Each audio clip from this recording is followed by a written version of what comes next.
Imagine being the god of creation, literally the one who brings the universe into being, and still ending up as the least worshipped of the major gods. Brahma is everywhere in Hindu myth. He appears at the beginning of worlds, at the turning of cosmic ages, and in stories that shape how the universe is understood. And yet, compared to Vishnu and Shiva, you'll rarely see crowds chanting his name. So today, we're going to meet Brahma, the creator with four faces, the architect of existence, and the divine figure whose worship faded into the background of his own creation.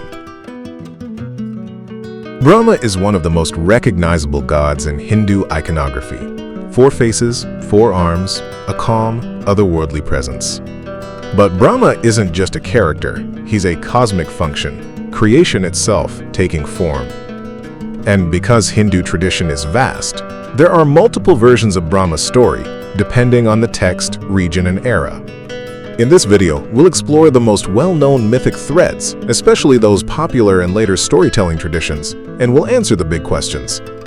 Why does Brahma have four faces? Why does he have so few temples?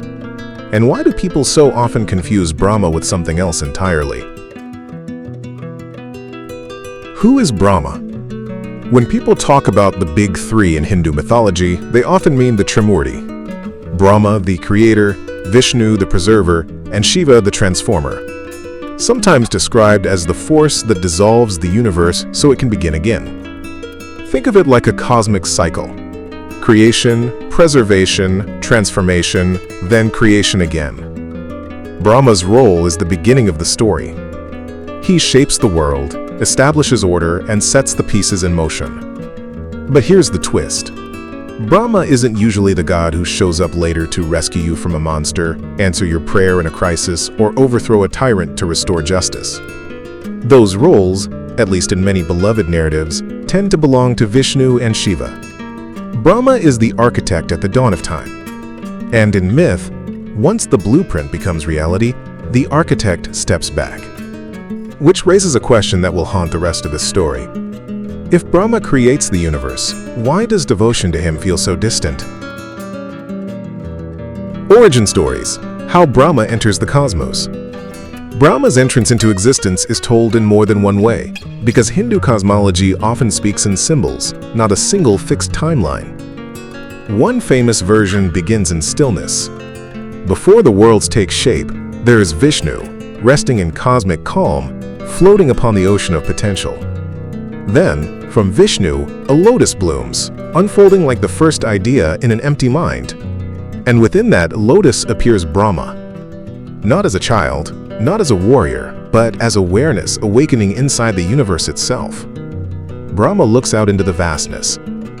There are no mountains yet, no rivers, no skies filled with stars, only possibility. And his task is to give form to the formless. Another major version speaks of a golden beginning, often described as a cosmic seed or a cosmic egg, the Hiranyagarbha. Within it, everything exists in potential: time, matter, space, the laws of nature, waiting like a breath held before speech. Then the shell breaks.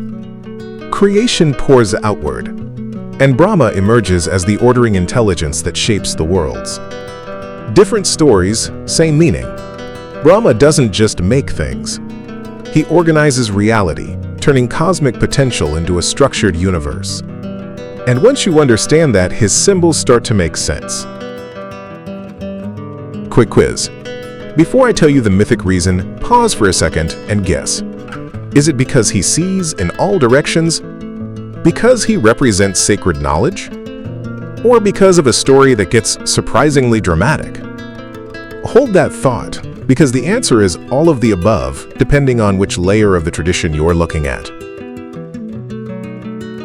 Why four faces? Iconography and meaning. In art, Brahma is often shown with four faces, facing the four directions. At the simplest level, it means total awareness. He watches over creation from every angle. Nothing is outside the map of his attention. But there's another layer: knowledge. Brahma is frequently linked with sacred learning and cosmic order, and the four faces are often associated with completeness, like a reality that is whole, balanced, and structured. Then there are the 4 arms, each carrying objects that act like symbols you can read. One hand may hold sacred texts, pointing to wisdom and learning. Another holds a rosary, suggesting time, cycles, and cosmic counting. Creation isn't a single moment, but a rhythm. Another holds a water pot, hinting at ritual purity and the life-giving flow from which forms arise. And often there's a lotus, reminding us that creation unfolds, petal by petal, from a deeper source. Even Brahma's vehicle carries meaning. He is often shown with a swan, the Hamsa, associated with discernment, the ability to separate truth from illusion, essence from distraction. So Brahma's image isn't random decoration. It's a visual summary of what he is. Creation guided by knowledge, order, and clarity. But symbolism isn't the only explanation. Because the tradition also gives us a story, one that tries to explain how Brahma got those faces in the first place. Brahma and Saraswati, creation meets knowledge. Creation in Hindu mythology isn't just about building mountains and oceans. It's also about meaning, language, music, learning, memory, the things that make a world feel alive. That's where Saraswati enters. Saraswati is widely revered as the goddess of knowledge, speech, music, and the arts. And in many stories, she becomes closely associated with Brahma's creative work, because a universe without knowledge is just matter without order.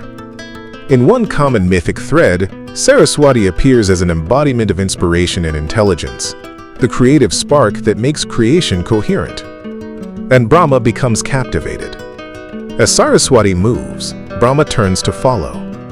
But she circles him, shifting from one direction to another, and Brahma's attention follows again and again and again.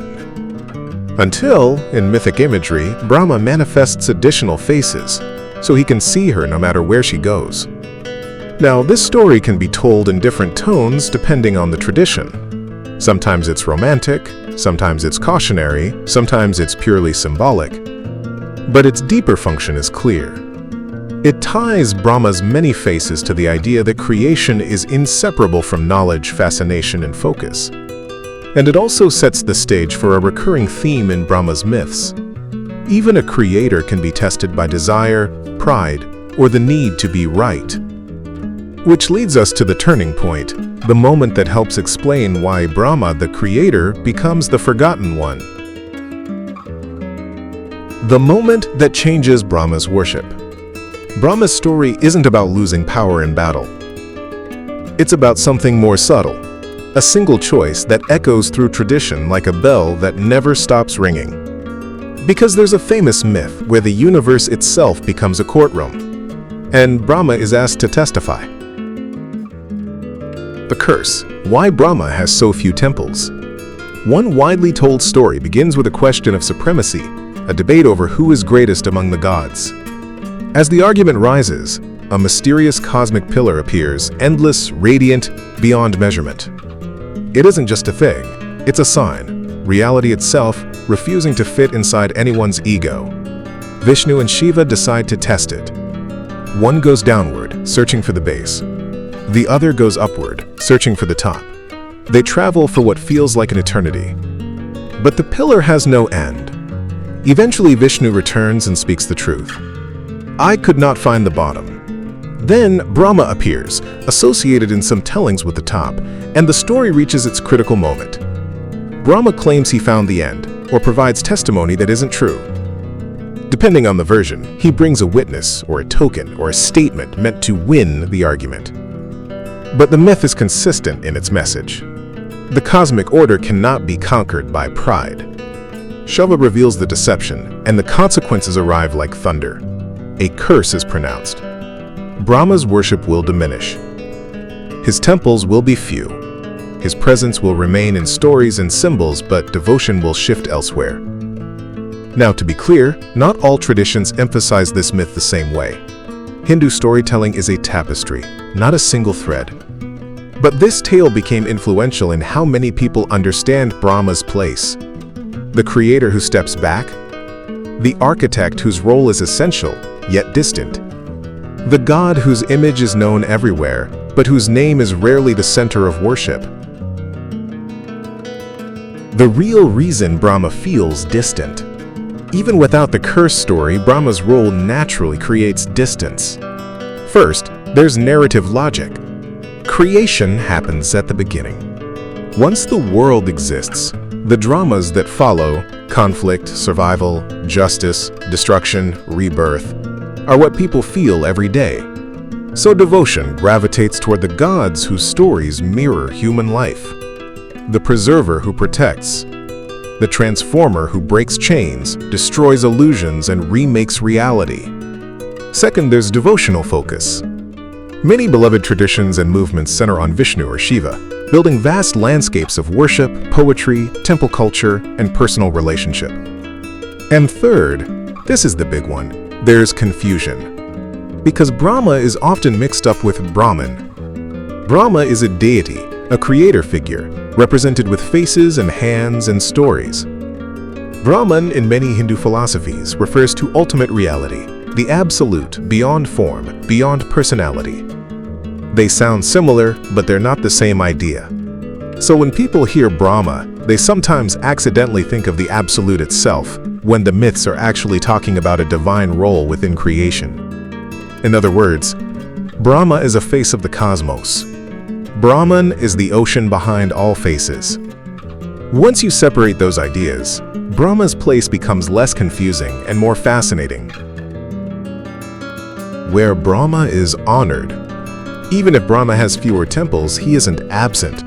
Brahma appears in rituals, in cosmological stories, and in the symbolic language of Hindu tradition. He is invoked as a creator principle, an ordering force, a figure at the dawn of cycles. And in the places where Brahma is worshipped more directly, the devotion often feels like a quiet recognition, not of a god who fixes your daily problems, but of the power that made daily life possible in the first place. It's the difference between praying for help during a storm and honoring the one who built the sky. Brahma's importance isn't measured by crowd size. It's measured by cosmic necessity. Legacy beyond India. Brahma's imagery and stories also travel beyond one region and one era. Across South and Southeast Asian art and temple traditions, you can find creator scenes, cosmic diagrams, and depictions of Brahma as part of a wider sacred universe. Even when he isn't the central focus of worship, he remains a foundational figure in how creation is imagined. Calm, ancient, watchful, a reminder that the universe has structure, rhythm, and meaning. Remember this, Brahma is not Brahman. If you take only one thing from this video, let it be this. Brahma is the creator deity in mythic stories. Brahman is ultimate reality in many philosophical traditions. Similar names, very different ideas. And once you keep them separate, everything about Brahma suddenly clicks into place. So here's Brahma in 3 beats. He is the creator, the cosmic architect who turns possibility into a universe. His 4 faces and symbols point to completeness, knowledge, and order.